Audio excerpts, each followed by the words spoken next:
যোৰহাট মালৌঘাটৰ এটি দৰিদ্ৰ পৰিয়ালৰ জানমণি বৰাই লাভ কৰিলে ডিষ্টিংশ্যন। মেধাৱী ছাত্ৰীগৰাকীৰ সাফল্যত গাঁওবাসী ৰাইজ উৎফুল্লিত হৈ পৰে। উল্লেখযোগ্য যে শিক্ষাৰ ক্ষেত্ৰত দৰিদ্ৰতা কেতিয়াও হেঙাৰ হ'ব নোৱাৰে, তাৰে প্ৰমাণ কৰি দেখুৱালে যোৰহাট জিলাৰ উত্তৰ পশ্চিম প্ৰান্তৰ মালৌঘাট গাঁৱৰ দীপক বৰা আৰু পূৰবী বৰাৰ কন্যা জানমণি বৰাই। মোৰ নাম শ্ৰীমতী জানমণি বৰা।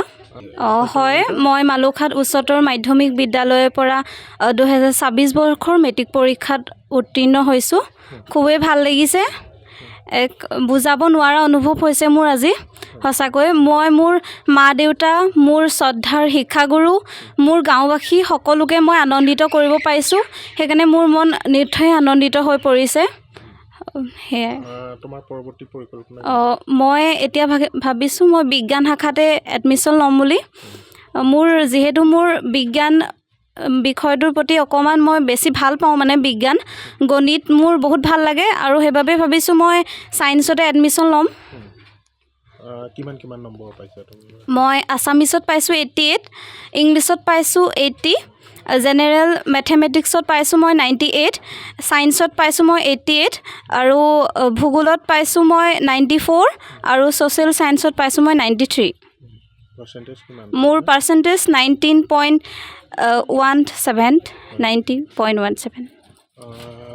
অনাগত সময়ত তুমি কি আশা কৰা, কেনেকুৱা কি সপোন আছে তোমাৰ? হয়, মই এজন ভাল মানুহ হ'ব খোজোঁ, মই সমাজৰ বাবে ভাল কাম কৰিব খোজোঁ, সেয়াই মোৰ প্ৰথম লক্ষ্য।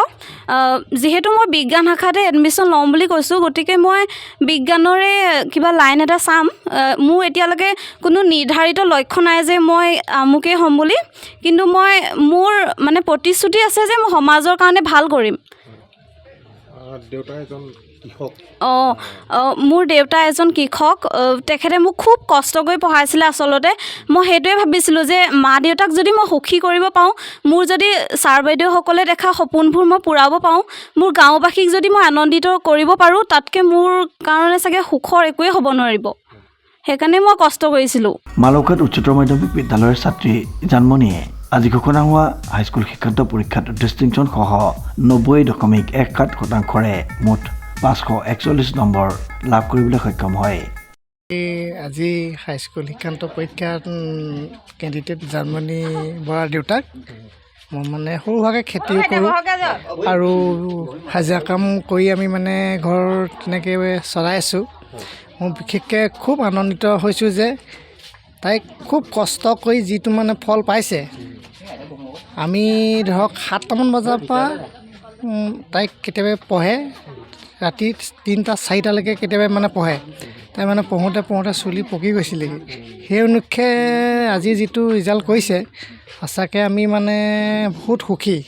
বিশেষকৈ মই ধন্যবাদ জনাব বিচাৰিছোঁ গাঁওবাসীক, আৰু ধন্যবাদ জনাব বিচাৰিছোঁ কুশল কুমাৰ পাচনি ছাৰক। তেওঁ বৰ্তমান প্ৰাক্তন অধ্যক্ষ, আমাৰ এই মালৌঘাট উচ্চতৰ বিদ্যালয়ৰ অধ্যক্ষ বসন্ত গগৈ। তেওঁলোকৰ প্ৰচেষ্টাত মানে প্ৰতিটো ক্ষেত্ৰতেই আমাক সহায় সহযোগিতা কৰে। প্ৰতিটো ক্ষেত্ৰতেই কোনটো ভাল কোনটো বেয়া দিশ আমাক দিহা পৰামৰ্শ দিয়ে। আমি আনন্দিত হৈছোঁ, আৰু বিশেষকৈ মই ধন্যবাদ জনাইছোঁ মোৰ অৰ্ধাংগিনীক। মানে ছোৱালীয়ে যেতিয়া ৰাতি পঢ়ি থাকে, মাকে কাষত টোপনিয়াই বহি থাকে। আমিতো দিনটো কাম কৰি আহি আৰু ধৰক শুই যাওঁ, মাকে কিন্তু তাই পঢ়ি থাকে। পঢ়াৰ ক্ষেত্ৰত মানে অলপ ভয়ো কৰে।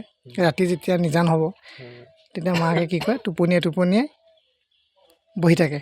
সেইকাৰণে মই মোৰ ফালৰ পৰা মানে শুভেচ্ছা জনাইছোঁ। আৰু ভৱিষ্যত কল্পনা আছে, আগবাঢ়ি যাওক। আমিও মাক বাপেক গাঁওবাসীয়ে সকলোৱে আশীৰ্বাদ কৰিব লাগিব, তাকে কৈ সামৰণি মাৰিছোঁ। জানমণিয়ে অসমীয়াত 88, ইংৰাজীত 80, গণিতত 98, বিজ্ঞানত 88, সমাজ বিজ্ঞানত 93 আৰু ভূগোলত 94 নম্বৰ লাভ কৰি পিতৃ মাতৃৰ লগতে বিদ্যালয় আৰু গাঁওবাসীৰ ৰাইজলৈ গৌৰৱ কৰি আনিবলৈ সক্ষম হয়।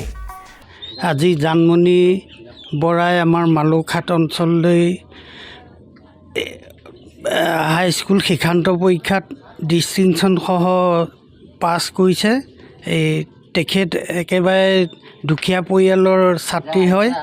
সেইটো কাৰণে আমি আনন্দিত যে আমাৰ এই পিছপৰা অঞ্চলটোত আহি আমি এতিয়া বৰ্তমান গতানুগতিক হিচাপে যদি দুখীয়া পৰিয়ালৰ লোক হয়, তেওঁ দুখীয়া পৰিয়ালৰ হ'লেও তেওঁ পঢ়াৰ প্ৰতি বৰ আগ্ৰহী আছিল আৰু সৰুৰে পৰা তেওঁ এটা লক্ষ্যত উপনীত হ'ম বুলি তেওঁ চিন্তা কৰিছিল। তেওঁ পৰিয়ালটো অতি দুখীয়া আছিল বাবেই তেওঁ মনতে ভাবি ল'লে আমাৰ ছাত্ৰীগৰাকীয়ে যে মই মোৰ সমাজখন তথা মোৰ পৰিয়ালটোৰ হৈ আগলৈ কিবা এটা হ'ম বুলি ভাবি তেওঁ আগবাঢ়ি গৈছে। গতিকে মই তেখেতক আন্তৰিক শুভেচ্ছা জ্ঞাপন কৰিছোঁ।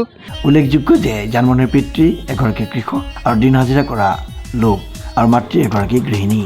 দৰিদ্ৰ পৰিয়ালৰ ছাত্ৰী জানমণিৰ এই সফলতাত বিদ্যালয়ৰ শিক্ষক শিক্ষয়িত্ৰী ছাত্ৰ ছাত্ৰীৰ লগতে গাঁওবাসীয়ে অভিনন্দন জ্ঞাপন কৰে মেধাৱী ছাত্ৰীগৰাকীক। প্ৰশান্ত গায়নৰ ৰিপৰ্ট, নিউজ নাও।